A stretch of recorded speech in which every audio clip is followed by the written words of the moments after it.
और जब भी इस देश का उत्थान होगा तो ये मेरा मानना है कि उस उत्थान का जो नेतृत्व होगा वो बिहार से ही होगा। और उस उत्थान का जो मॉडल होगा उसका नाम होगा नालंदा मॉडल। नालंदा। कभी तुम हुएनसांग की किताब पढ़ो। एक जमाना ऐसा था जब कम से कम पूरा एशिया बिहार शिक्षा ग्रहण करने आता था।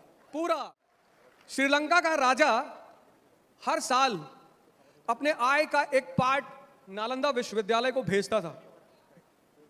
यह इस भूमि की गरिमा है। इस भूमि के पास योग्यता की कोई कमी नहीं। एक छोटा सा उदाहरण देता हूं कि देखना योग्यता का मतलब क्या है। योग्यता पढ़ते तो सभी है, तोते को भी पता नहीं क्या क्या याद है। योग्यता मतलब विचार करने की क्षमता। सिर्फ किताब पढ़ लेना ज्ञान नहीं है। अगर तुम संतों के साथ बैठो तो वो बार बार ये बात कहते हैं कि स्मृति ज्ञान नहीं है। पेरिस में एक आदमी ने कहा, पादरी ने, सुन लेना बहुत बड़ी बात है, यही है कंपटीशन। कहा जूते पे कुछ बोलो। किस पे? बोले बाबा जी जूते पे कुछ बोल के दिखाओ।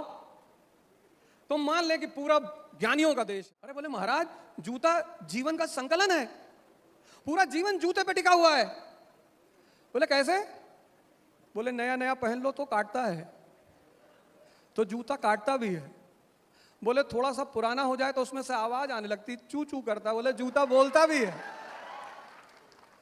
और बोले आदमी अगर जाता बदतमीज हो तो उसको कहा जाता है कि जूते का यार है, जूता दोस्ती भी करता है।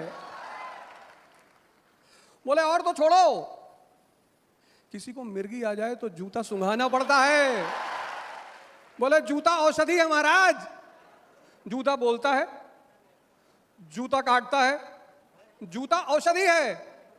बोले और फुटबॉल मैच में जो आदमी ज्यादा गोल मारता है उसको गोल्डन बूट का अवार्ड दिया जाता है।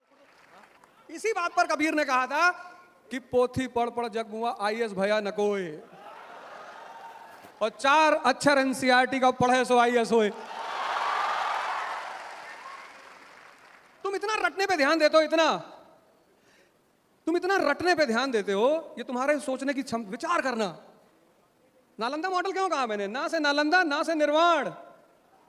ये तुम्हारा मन जो है ना, अब तुम सोचो किसी आदमी को तुम जूते पे बोलने के लिए कह रहे हो, वो ज्यादा गुस्से में होगा तो निकाल के चाटो मार देगा पहले। ये देखो दिमाग, इसको बोलते हैं विजडम। स्वामी विवेक आनंद।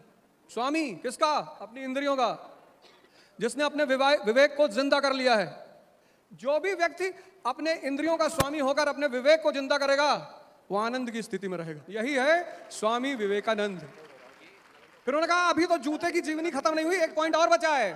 बोले क्या? बोले जब रामचंद्र जी जंगल जा रहे थे तो उनका खड़ाऊ रखकर भरत जी ने 14 साल तक शासन किया। जूता महाराज भी है। हो गया ना इससे जूते पे? अगर तुमको आ जाता जूते पे निबंध लिखो, तुम तो दरबार पेपर फाड़ के चले आता कि बदतमीजी कर रहा है, देखो ये फेल करना चाहता है मुझको। और बोले एक बात और बताएं? बोले हाँ बताओ। बहुत सन्नाटे में आ जाते हो, मैं देखता हूं धीरे धीरे।